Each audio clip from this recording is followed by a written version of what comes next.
সুপ্রিয় শিক্ষার্থীবৃন্দ, তোমরা কেমন আছো? আশা করি তোমরা সবাই ভালো আছো। আমিও ভালো আছি। করোনাকালীন আমাদের বিদ্যালয় বন্ধ থাকলেও আমাদের শিক্ষা কার্যক্রম কিন্তু থেমে নেই, তাই না? তোমরা এই বন্ধের সময়ে তোমাদের পড়া তোমরা নিয়মিত চালিয়ে যাচ্ছ, তাই না? তোমাদের পড়ালেখা চালিয়ে যেতে হবে, তোমাদের মানুষ হতে হবে, তোমাদের দেশের সুনাগরিক হতে হবে, এই আশা রাখি আমি। ঠিক আছে? প্রতিদিনের ন্যায় প্রতিবারের ন্যায় আমিও আজকে তোমাদের এখানে অনলাইনের মাধ্যমে ক্লাস দেওয়ার জন্য আজকে হাজির হয়েছি। আজকে আমরা আলোচনা করব নবম এবং দশম শ্রেণীর পদার্থবিজ্ঞান নিয়ে। ঠিক আছে? ঠিক আছে, তাহলে শুরু করি আমরা।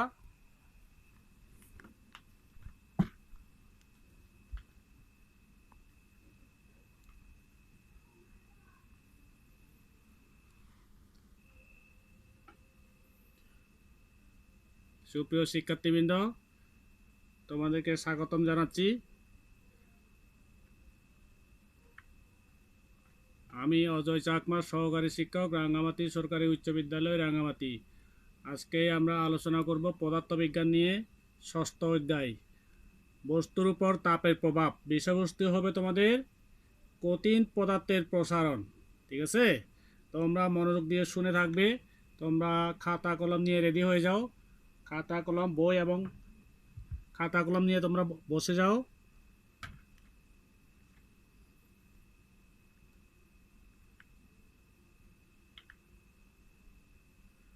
তোমরা এটা একটু দেখো। কঠিন পদার্থের প্রসারণ নিয়ে আমরা আজকে আলোচনা করব। ঠিক আছে? এখানে পদার্থের মধ্যে কি প্রয়োগ করা হচ্ছে দেখো তোমরা। তাপ শক্তি প্রয়োগ করায় লোহার দন্ডের কি হয়ে গেছে দেখো তোমরা।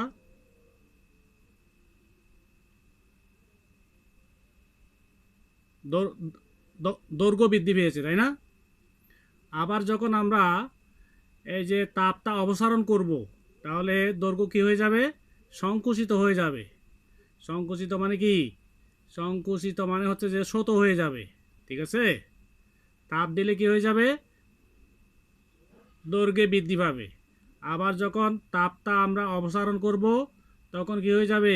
সংকুচিত হয়ে যাবে। ঠিক আছে?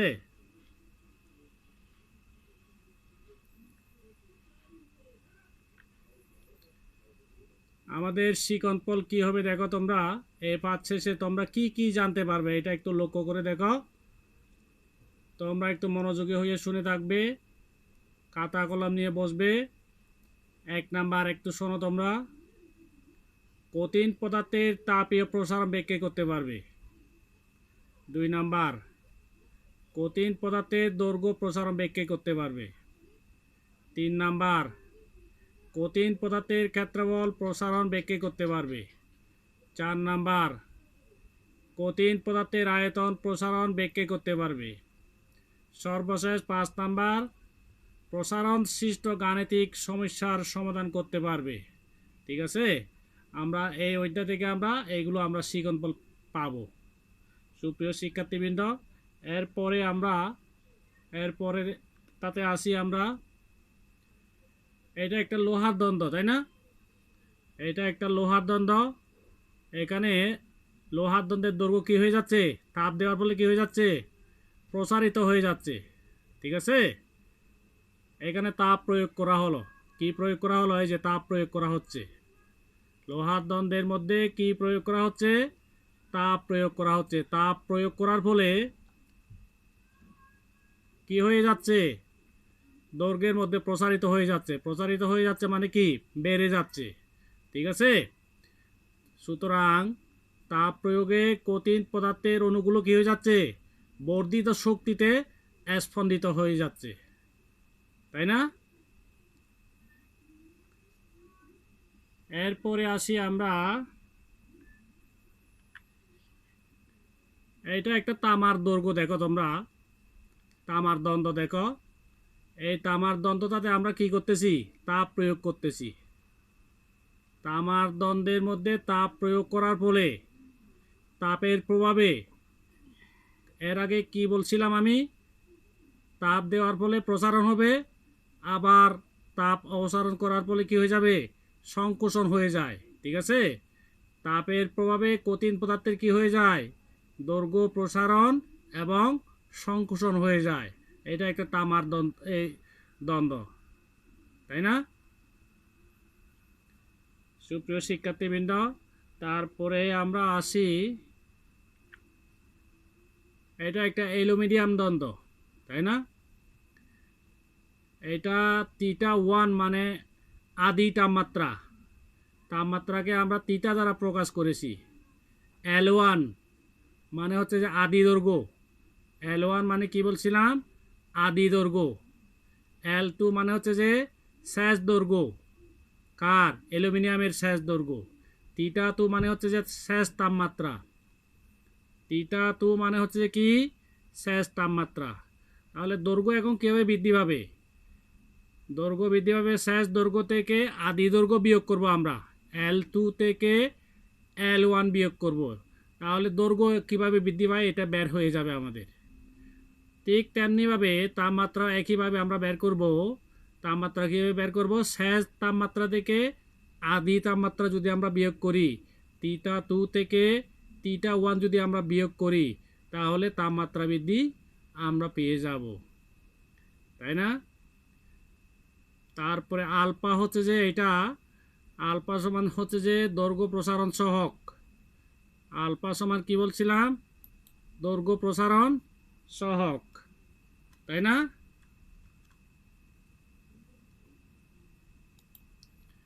আলফা সমান হচ্ছে যে এখানে দৈর্ঘ্য প্রসারণ বাই আদি দৈর্ঘ্য গুণ তাপমাত্রা বৃদ্ধি। আদি দৈর্ঘ্য, দৈর্ঘ্য প্রসারণ সহগ মানে কি বলছিলাম তোমাদের, দৈর্ঘ্য প্রসারণ বাই আদি দৈর্ঘ্য গুণ কি, তাপমাত্রা বৃদ্ধি। সুতরাং এখানে দেখো দৈর্ঘ্য প্রসারণ সহগ কাকে বলে, দেখো তোমরা, 1 মিটার দৈর্ঘ্যের কোনো কঠিন পদার্থের দ্বন্দ্বের তাপমাত্রা যদি 1 কেলভিন বৃদ্ধির ফলে যতটুকু দৈর্ঘ্য বৃদ্ধি পায় তাকে ওই দ্বন্দ্বের উপাদানের দৈর্ঘ্য প্রসারণ সহগ বলে। ঠিক আছে, আবার বলছি আমি, এটা একটু মনোযোগ সহকারে শুনবা তোমরা। 1 মিটার দৈর্ঘ্যের কোনো কঠিন পদার্থের দ্বন্দ্বের তাপমাত্রা 1 কেলভিন বৃদ্ধির ফলে যতটুকু দৈর্ঘ্য বৃদ্ধি পায় তাকে ওই দ্বন্দ্বের উপাদানের দৈর্ঘ্য প্রসারণ সহগ বলে। ঠিক আছে, তোমরা নিশ্চয় বুঝতে পেরেছ, তাই না? সুপ্রিয় শিক্ষার্থীবৃন্দ, তাহলে এরপরে আসি আমরা, এরপরে লোহার পাট। এরপরে কি বলছিলাম, লোহার পাট। এটা হচ্ছে যে আদি তাপমাত্রা θ1, আদি ক্ষেত্রফল A1। ঠিক আছে, A1 মানে হচ্ছে কি আদি ক্ষেত্রফল, A2 মানে হচ্ছে শেষ ক্ষেত্রফল, θ1 মানে হচ্ছে যে আদি তাপমাত্রা, θ2 মানে হচ্ছে যে শেষ তাপমাত্রা। তাহলে তাপমাত্রা বৃদ্ধি কিভাবে হবে, এর আগে বলছিলাম অবশ্যই এটা, তাপমাত্রা বৃদ্ধি হবে যে θ2 মাইনাস θ1। ঠিক আছে, তাহলে ক্ষেত্রফল কীভাবে বৃদ্ধি হবে, A2 বিয়োগ A1। তাহলে বিটা সমান, আমি কি বলছিলাম, ক্ষেত্র প্রসারণ সহগ। ঠিক আছে, বিটা সমান মানে কি বলছিলাম আমি, এই যে দেখো সূত্রটা হচ্ছে যে A2 minus A1 by A1 into θ2 minus θ1, সূত্রটা কিন্তু এটাই। ঠিক আছে, তাহলে আমরা ক্ষেত্র প্রসারণ সহগ কাকে বলি কি একটু শোনো তোমরা। 1 মিটার স্কয়ার, অর্থাৎ 1 মিটার মানে বর্গ। ঠিক আছে, ক্ষেত্রফলের কোনো পদার্থে, কঠিন পদার্থের তাপমাত্রা 1 কেলভিন বৃদ্ধির ফলে যতটুকু ক্ষেত্রফল বৃদ্ধি পায় তাকে ওই পদার্থের উপাদানের ক্ষেত্র প্রসারণ সহগ বলে। এইটাও কিন্তু ওই যে ওইটার মতো, ওই যে কঠিন পদার্থের মতো, এই ক্ষেত্র প্রসারণ সহগের মতো। ঠিক আছে, তারপরে আসি আমরা, আশা করি তোমরা এটা বুঝতে পেরেছ। এরপরে আসি এরপরে আমরা দাতব ঘনবস্তু, B1 হচ্ছে যে আদি আয়তন, B2 মানে হচ্ছে শেষ আয়তন। তাহলে ক্ষেত্রফলটা কীভাবে বের করি আমরা? ক্ষেত্রফল বৃদ্ধি হয় কিভাবে? B2 মাইনাস B1, অর্থাৎ শেষ আয়তন থেকে আদি আয়তন, মানে প্রাথমিক অবস্থায়। ঠিক আছে, তারপরে এইটা হচ্ছে যে এইটা ভুল হয়ে গেছে সম্ভবত, θ1 হবে। θ1 মানে কি? আদি আয়তন। θ2 মানে হচ্ছে যে শেষ আয়তন, সরি শেষ তাপমাত্রা, এখানে ভুল হয়ে গেছে। ঠিক আছে, এটা হবে θ1 সমান সমান কত? আদি তাপমাত্রা। θ2 মানে হচ্ছে যে কি? শেষ তাপমাত্রা। তাহলে তাপমাত্রা বৃদ্ধি কিভাবে হবে? θ2 বিয়োগ θ1। এটা তোমরা একটু সংশোধন করে নেবে। এটা θ1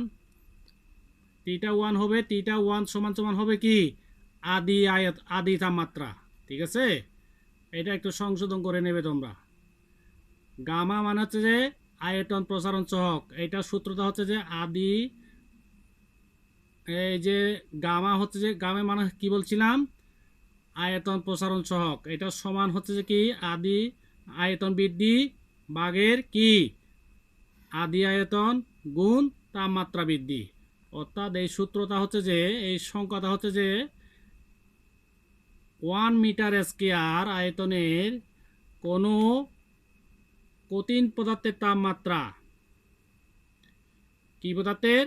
কঠিন পদার্থের তাপমাত্রা 1 কেলভিন বৃদ্ধির ফলে, কত কেলভিন? 1 কেলভিন বৃদ্ধির ফলে যতটুকু আয়তন বৃদ্ধি পায় তাকে ওই পদার্থের উপাদানের আয়তন প্রসারণ সহগ বলে। ঠিক আছে, আরেকবার বলি আমি। 1 মিটার স্কয়ার আয়তনের কোনো কঠিন পদার্থের তাপমাত্রা 1 কেলভিন বৃদ্ধির ফলে যতটুকু আয়তন বৃদ্ধি পায় তাকে ওই পদার্থের উপাদানের আয়তন প্রসারণ সহগ বলে। আশা করি তোমরা বুঝতে পেরেছ এটা, তাই না শিক্ষার্থীবৃন্দ? তাহলে আমরা এর পরের ধাপে চলে যাই। এখন আলফা, বিটা এবং গামার মধ্যে কি কি সম্পর্ক একটু দেখো তোমরা।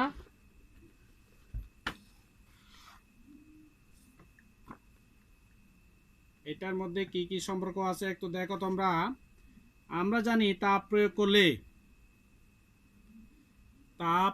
করলে কঠিন বস্তুর দৈর্ঘ্য, প্রস্থ, উচ্চতা 3 দিকে কিন্তু সমানভাবে প্রসারিত হবে।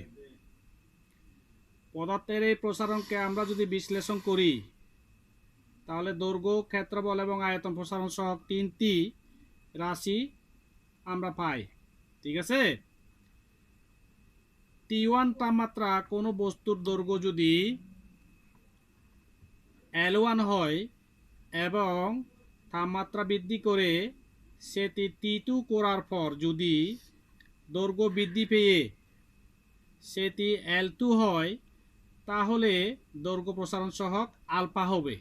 ঠিক আছে, সুতরাং এটা হবে কি? এটা L2 সমান সমান কি হবে? L1 plus alpha L1 into T2 minus T1 হবে। একইভাবে যদি আমরা T1 তাপমাত্রায় কোনো বস্তুর ক্ষেত্রফল যদি A1 হয় এবং তাপমাত্রা বৃদ্ধি করে T2 করার পর ক্ষেত্রফলও যদি বেড়ে A2 হয় তাহলে ক্ষেত্রফল প্রসারণ সহগ বিটা হবে। ঠিক আছে, সুতরাং বিটা সমান সমান কি হবে দেখো?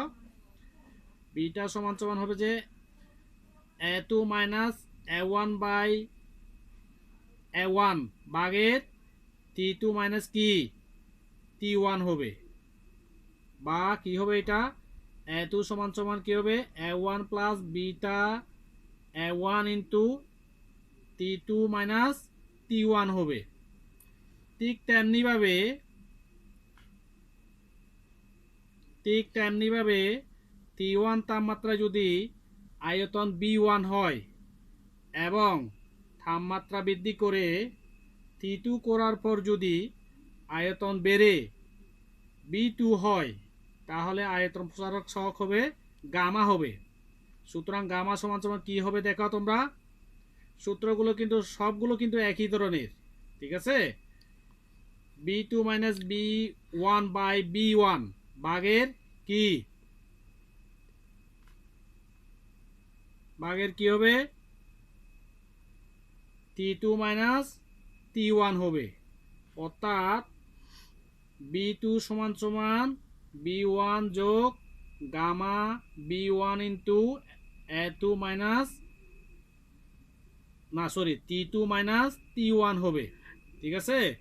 তাহলে দেখা যাচ্ছে যে আলফা বিটা গামা তিনটি রাশি এককই কিন্তু কেলভিন ইনভার্স হবে, সবগুলো তিনটা আলফা বিটা গামার রাশির একক কি হবে, এককটাই হবে কি, সবগুলো কিন্তু কেলভিন ইনভার্স 1 হবে। এইটাই হলো আলফা বিটা গামার মধ্যে সম্পর্ক, ঠিক আছে সুপ্রিয় শিক্ষার্থীবৃন্দ। এরপরে আসি আমরা, এরপরে তোমাদের একটা কাজ দিই, এই কাজটা একটু দেখো, এটা তোমরা খাতা কলম খুলে তোমরা একটু দেখো, খাতা কলম খুলে নেবে তোমরা সবাই।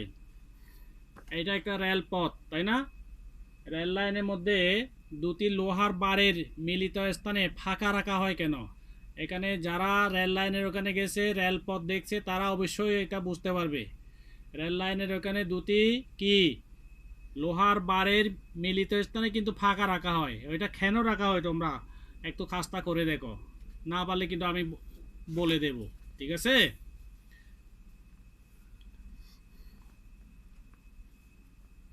খাতা কলম খুলে তোমরা একটু কাজটা করে নাও।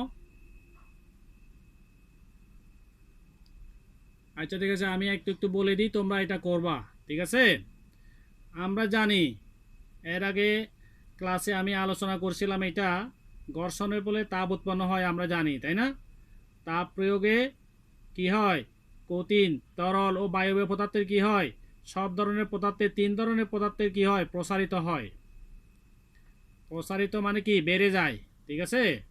অতএব ট্রেন চলার সময় ঘর্ষণের ফলে উৎপন্ন তাপে বা সূর্যের তাপে রেল লাইন কি হয়ে যায়, প্রসারিত হয়ে যায়,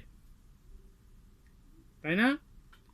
রেল লাইনে যেখানে দুটি লোহার বার মিলিত হয় সেখানে তাই ফাঁকা রাখা হয়, যাতে রেল লাইন প্রসারণের জন্য জায়গা পায়। এভাবে ফাঁকা না রাখলে রেল লাইন থেকে বেঁকে গিয়ে দুর্ঘটনা ঘটার সম্ভাবনা থেকে যায়। সেই জন্য কি হয়, রেল লাইনে দুটি লোহার বারে মিলিত স্থানে কি রাখা হয়, ফাঁকা রাখা হয়। আশা করি তোমরা বুঝতে পেরেছ এবং কাজটা করে ফেলছো, তাই না। তাহলে এরপরে ধাপে আসি আমরা, সুপ্রিয় শিক্ষার্থীবৃন্দ। তোমাদের একটু মূল্যায়ন করে দেখি, আশা করি তোমরা আমি যে ক্লাসটা নিলাম ওইটা তোমরা বুঝতে পেরেছ। এই তোমাদের একটু দেখি তোমরা কতটুকু বুঝতে পেরেছ, আমি একটু দেখি। 1 নাম্বার প্রশ্ন, লোহার দ্বন্দ্বগুলো সংকুচিত হচ্ছে কেন, কেন হয়ে যায়, লোহার দ্বন্দ্বগুলো সংকুচিত কেন হয়, সংকুচিত হওয়ার কারণটা কি, কারণটা হচ্ছে যে কি, তাপ অপসারণ হওয়ার ফলে কি হয়ে যায়, সংকুচিত হয়ে যায়। যখন আমরা তাপ দেব কি হয়ে যায়, প্রসারিত হয়, তাই না। 2 নাম্বার, লোহার অণুগুলো কি পরিবর্তন হয়েছে, অণুগুলো কি হয়ে যায়, যখন আমরা এই যে অণুগুলো কি হয়ে যায়, অণুগুলো কি হয়ে যায়, গতিশক্তি কি হয়ে যায়, কমে যায়, কমে গিয়েছে, ঠিক আছে। 3 নাম্বার, তাপে কিসের পরিবর্তন হচ্ছে,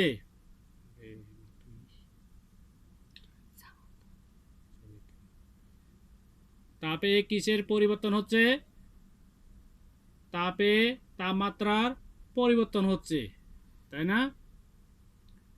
তারপরে দেখো 4 নাম্বার,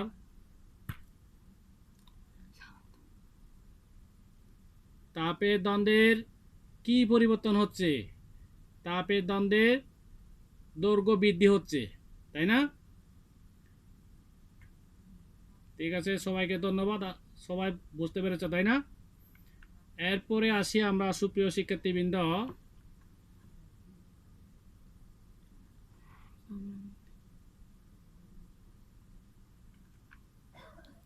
এরপরে তোমাদের বন্ধের পড়া বা কাজ দিয়ে একটু তোমরা এগুলো পড়বা, বাসায় বসে এগুলো করবা, ঠিক আছে? 1 নাম্বার দেখো, 20 ডিগ্রি সেলসিয়াস তাপমাত্রা একটি ইস্পাতের দণ্ডের দৈর্ঘ্য 100 মিটার। 50 ডিগ্রি সেলসিয়াস তাপমাত্রা এর দৈর্ঘ্য কি 100.033 মিটার হলো। এখন ক নাম্বারটা দেখো, দৈর্ঘ্য প্রসারণ সহকে একটা সৃজনশীল এই প্রশ্ন। 1 নাম্বার, দৈর্ঘ্য প্রসারণ সহক কি? খ নাম্বার, কঠিন পদার্থের ক্ষেত্র ও আয়তন প্রসারণের সম্পর্ক ব্যাখ্যা করো। গ নাম্বার, উক্ত ইস্পাতের দৈর্ঘ্য প্রসারণ সহক নির্ণয় করো।